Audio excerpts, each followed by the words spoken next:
याद रखिए, हम लोग जो पिछले छंद को पढ़े, मुझे तो कभी कभी लगता है कि यह साहित्य, यह कविता कहानी नहीं है, यह हमारे जीवन को आनंदित करने वाली दवा है। एक टेबलेट खाइए और जीवन भर आनंदित रहिए, खुश रहिए।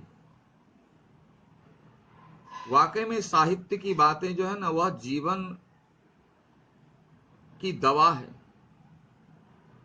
और इस दवा को जो एक बार खा ली, शरीर को ठीक करने वाली दवा तो बार बार खानी पड़ती है, लेकिन इस दवा को अगर एक बार खा लें तो फिर जीवन में दूसरी बार इसकी जरूरत नहीं पड़ती, और यह टिल लाइफ आनंद देता है।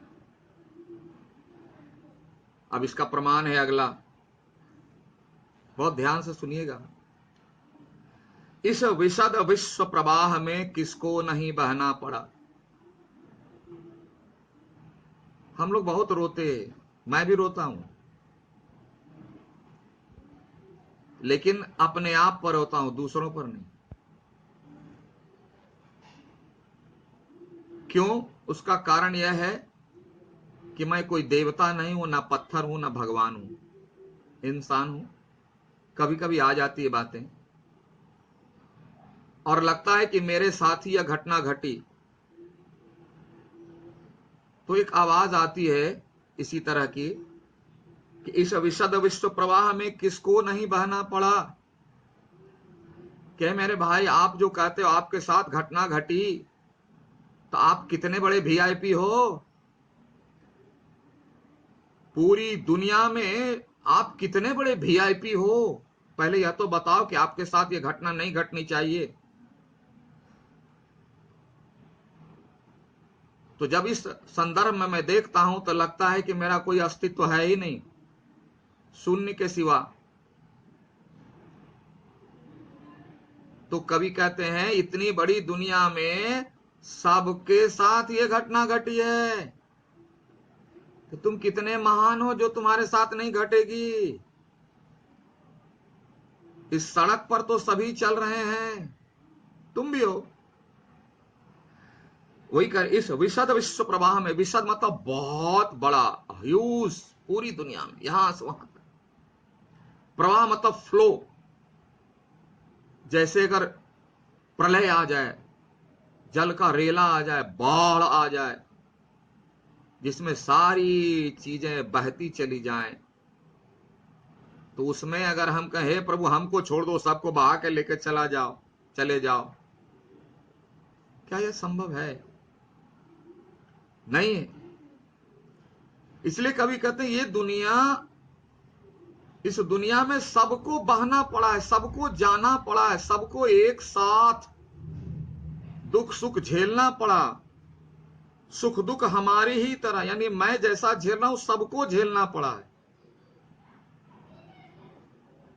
एक बार बुद्ध के सामने उनका शिष्य गया, उनकी माताजी की मृत्यु हो चुकी थी,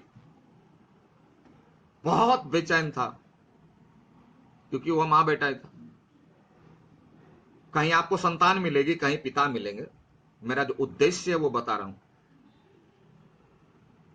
मकसद यह नहीं कि उसका पिता मरा, कि उसकी मां मरी, कि उसकी संतान मरी। मकसद यह कि कोई मरा और उससे क्या विचार उत्पन्न हुए।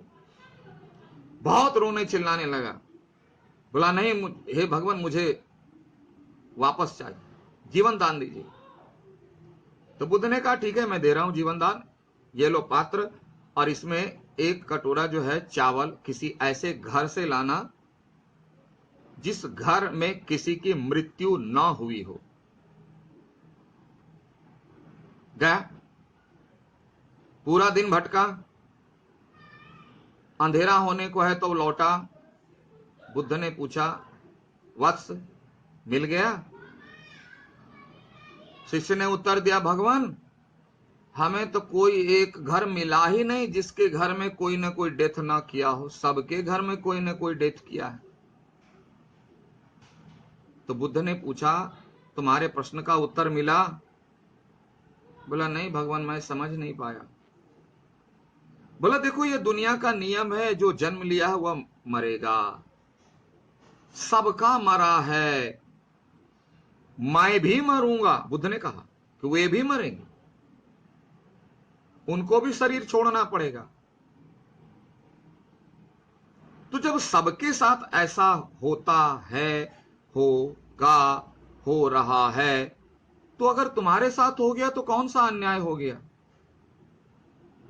वही कवि कह रहे हैं कि इस विशद विश्व प्रवाह में किसको नहीं बहना पड़ा, और सुख दुख हमारी ही तरह किसको नहीं सहना पड़ा? सबको सहना पड़ा भाई।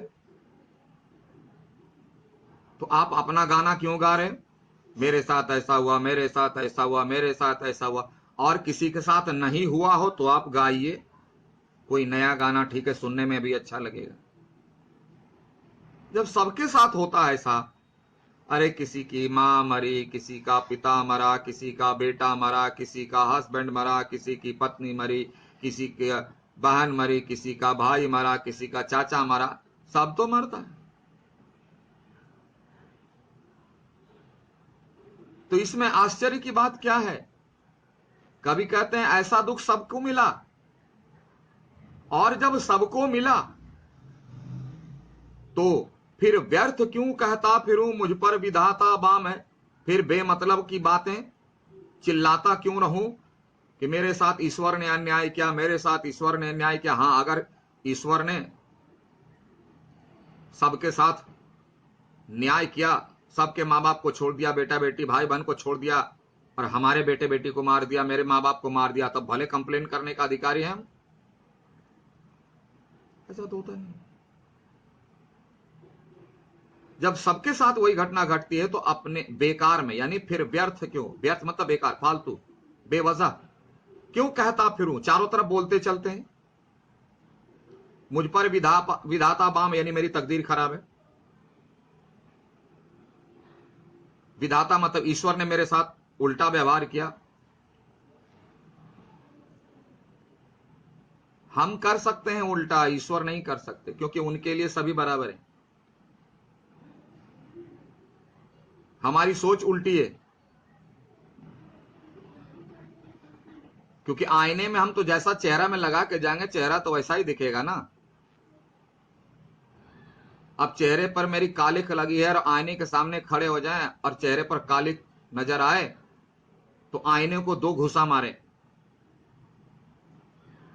तो हानि किसकी? हमारी।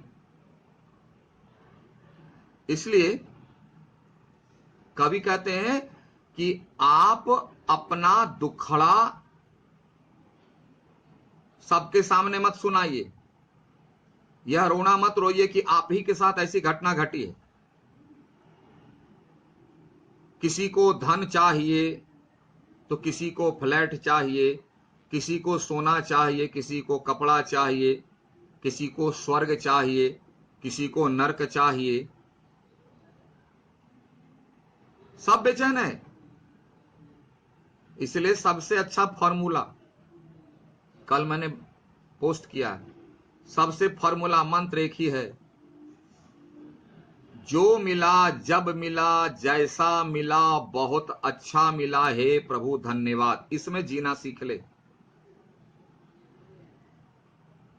मैं आपको विश्वास दिलाता हूं, जो व्यक्ति इस मंत्र में जीना शुरू कर देगा उसको कभी कष्ट नहीं होगा। तुम्हारा प्रश्न होगा, सर आप जी रहे हैं? हाँ, प्रयास में एकदम 99% हूं। 1-8% बाहर से झोंका आता है तो हिलता जरूर हूं, लेकिन उखड़ता नहीं। हिल जाता हूं क्योंकि मैं कोई बहुत बड़ा आदमी नहीं हूं, लेकिन उखड़ने नहीं देना चाहता।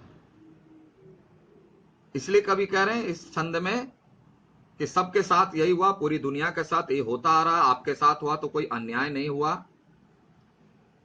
लास्ट एक उदाहरण दो, आपके क्लास में सबको मिठाई मिल गई, आपको ना मिली हो तो आपकी शिकायत है, और किसी को नहीं मिली तब आप चिल्ला रहे हैं सर हमको मिठाई नहीं मिली। अरे मिठाई कहां, किसी को तो नहीं मिली।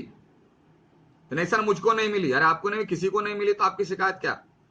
हाँ सबको मिली और आपको ना मिली हो तो आप कंप्लेन करने के अधिकारी हैं। कभी वही कह रहे हैं सबको सुख दुख सहना पड़ा है।